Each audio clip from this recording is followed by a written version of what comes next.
John Cena's final Monday Night Raw from Madison Square Garden. Now, we know that John Cena has had some incredible Madison Square Garden moments over his career.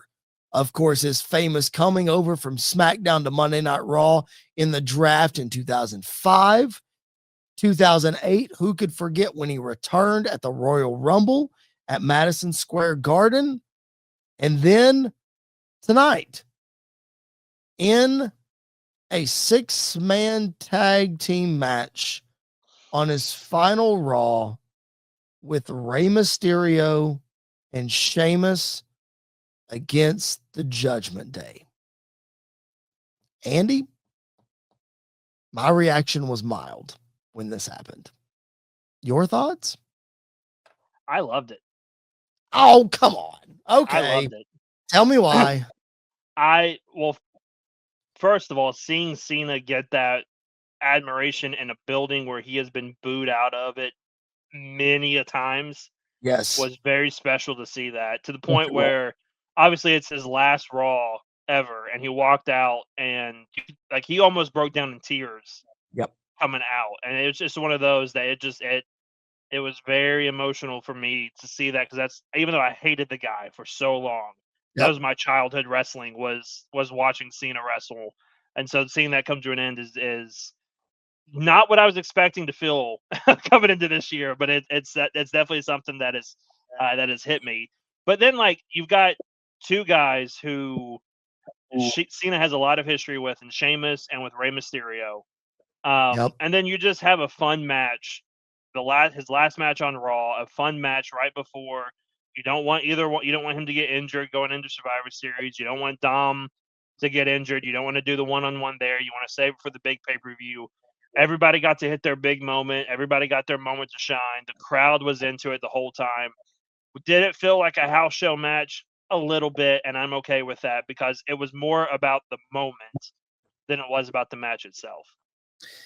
Two things that I would have done differently. One, in this 6-man tag team match, you have two guys who are in the John Cena tournament, still alive in the tournament, Sheamus and Finn Balor. Yeah. So neither of them are going to face John Cena now, because they've already been in the ring with him. You knew they weren't going to anyway, though. Well, let's keep it kayfabe here, Andy. They had a shot, all right? 1 in 16th and 3/4% chance. Okay, come on now. Unless you're Scott Steiner. Exactly. So that's the thing, number one, that I didn't like about it. Yeah. Here's how I would have booked this. And somebody brought this up. They called in on, I think it was Busted Open. Maybe it was Sam Roberts. I listened to both those shows today. If you're not a regular listener of Busted Open and Sam Roberts' live show on Pro Wrestling Nation 24/7 on Sirius XM, please go check it out. Cheap plug. They didn't pay me to do that. But anyway, so somebody mentioned it today that it would have been cool to see John Cena versus Rey Mysterio one-on-one in his final match. What you could have done is, listen, they shake hands, just like John Cena and Sami Zayn did. Shake hands, boom. Let's just go. Doesn't have to be for the title. No big deal. Then you have Dominic Mysterio come out, ruin the match. So then there's a reason for Cena to want to get back at Dom, can put the title on the line. You set that match up that way. Then you can set up Rey and Dom at some point down the line, which we've already discussed. I wanted to see it at Survivor Series, because two San Diego guys going at it in San Diego just made sense to me. Whatever. So that's what I would have done. And you could have gotten the same result and a much better match, and people pleased with it, rather than, because you could tell, number one, the people did not want to see him versus Dom. And he was trying his best, Andy, to sell them on this 6-man tag, and MSG was just not having it. But then when the match started, they got into it. Like when they started to do all their things, I think they got into it.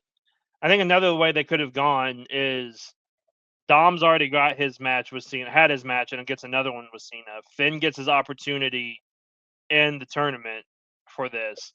You could have just done Cena versus JD. To me, that would have been worse, because when that music hit and I saw JD come out, I knew Finn was in the tournament, and so I knew that wasn't going to happen.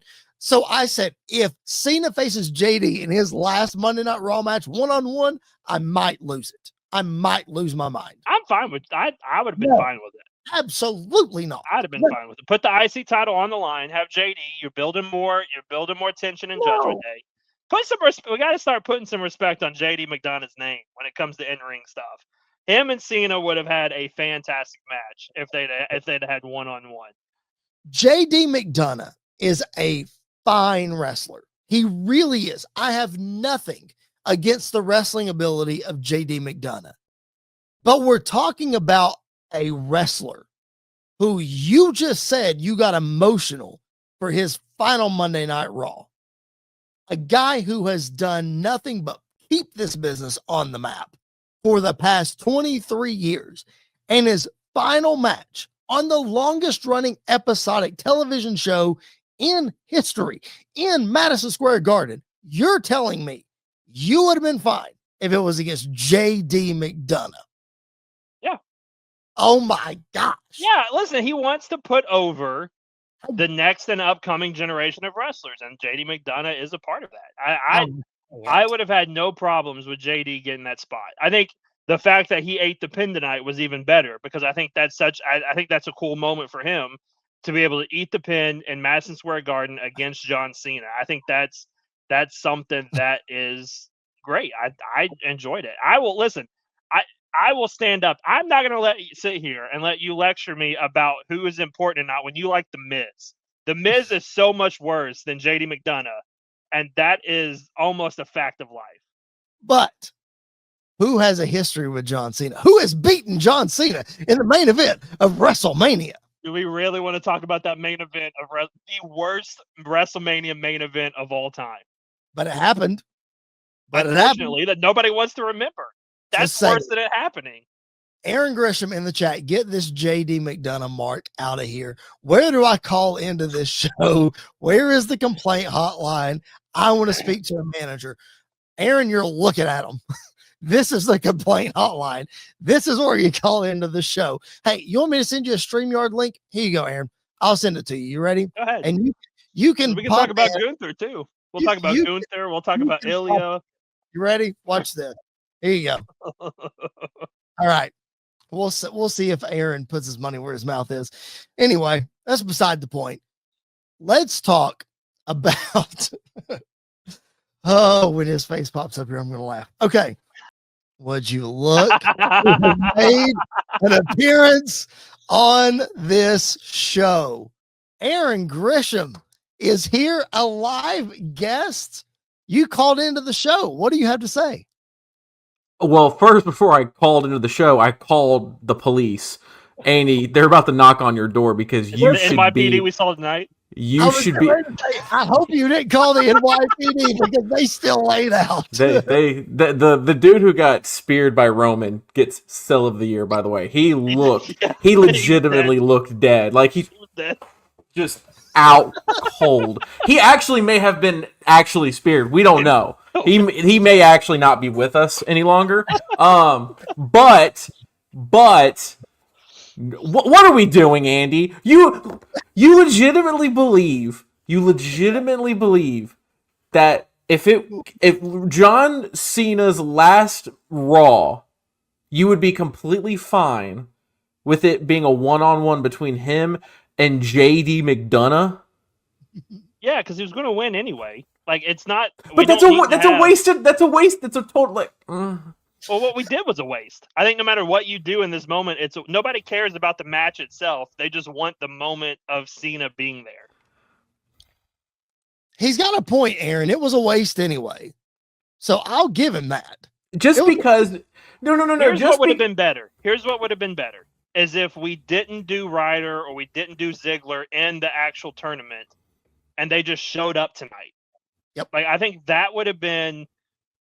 But then again, we're still talking about the same thing of is Zack Ryder really the guy you want to have Cena's last match on Raw? Is Dolph Ziggler the guy you really want to have Cena's last match on Raw? I don't think there is, because they're not going to do a Randy Orton. They're not going to do Shawn Michaels isn't going to come out of retirement to have one last match with Cena on Raw. There's just not a big name. Andy, you mentioned it earlier, and he wasn't a surprise in the tournament. Joe Hendry could have showed up and faced John Cena one-on-one tonight. Yeah, he could have. But then again, do you want him to have a massive, like a loss as soon as he gets in? I think that's another He thing. He did it against Randy Orton. He got thrown out of the Royal Rumble in 3 minutes. That's true. Yeah, he's been getting ragdolled for the past year, and he got a contract to the big leagues, so he really wouldn't mind. He probably wouldn't. I'm just saying, like, that would we all can agree that there are much better solutions to this, Aaron, than what we actually got.